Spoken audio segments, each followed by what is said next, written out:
The US economy isn't just number one in the world, it's surging ahead.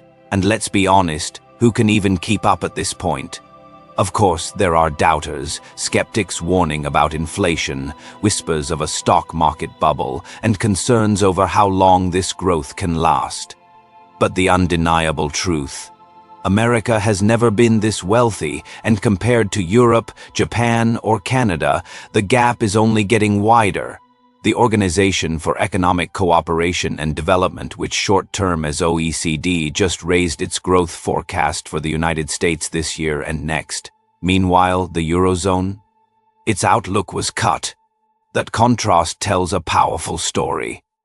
Back in 1960 through 2008, the GDP of Europe and the US moved almost in sync, like two runners pacing each other. By 2008, the US GDP was $14.7 trillion. Europe's was $14.1 trillion, basically neck and neck. Fast forward 16 years. Europe's GDP barely moved, sitting around $14.4 trillion in 2022. The US, a staggering $25.5 trillion.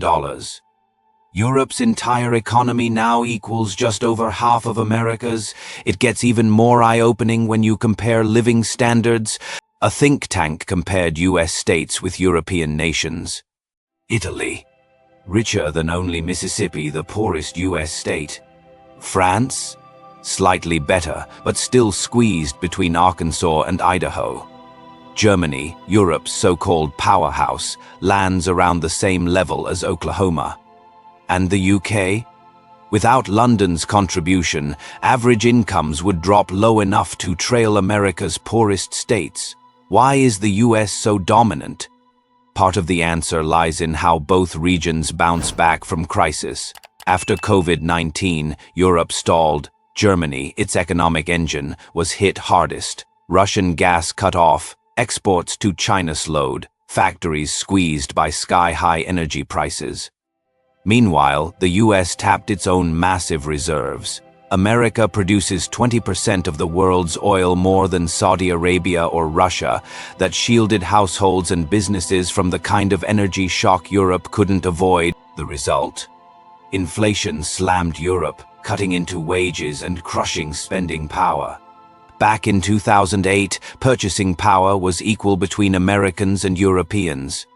And then there's technology. In 2000, Europe dreamed of becoming the most competitive, knowledge-driven economy on Earth by 2010.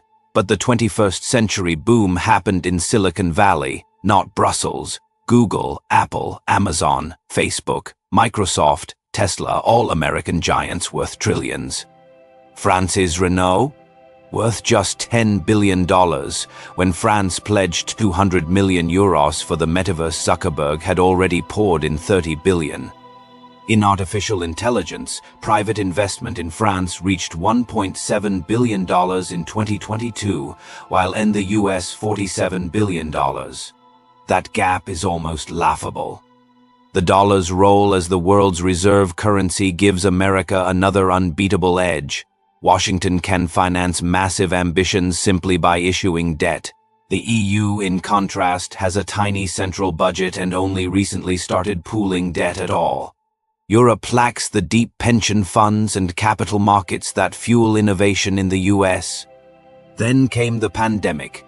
Every country launched stimulus programs, but only the US unleashed spending at such an unprecedented scale. Generous checks, ultra-low rates, and shifting consumer habits left Americans with thicker wallets.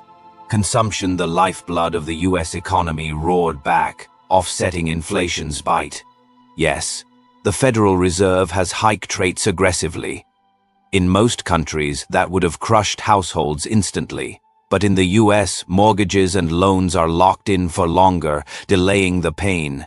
In fact, Fed surveys show the average American is 1/3 wealthier now than before the pandemic. So Americans must be happier, right? Not exactly. Polls reveal something strange. More people today feel financially worse off than better, even as wealth has grown. This paradox puzzled economists for decades. It's called the Easterlin paradox. People feel richer compared to their past, but not if everyone else around them got richer too. In other words, it's not about being wealthier than yesterday, it's about being wealthier than your neighbor. Meanwhile, in Europe, happiness may not strictly track GDP. Shorter work weeks, longer vacations, stronger safety nets, these give Europeans a quality of life money alone can't buy. Americans may be richer, but they're not necessarily happier. In fact, life expectancy in the US is sliding, weighed down by addiction, inequality, and despair.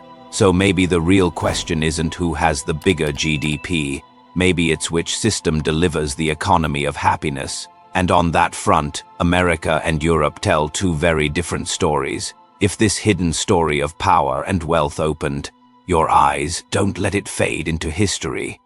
Hit like to keep this truth alive, share your thoughts in the comments, and subscribe to uncover more forgotten knowledge the world tried to bury.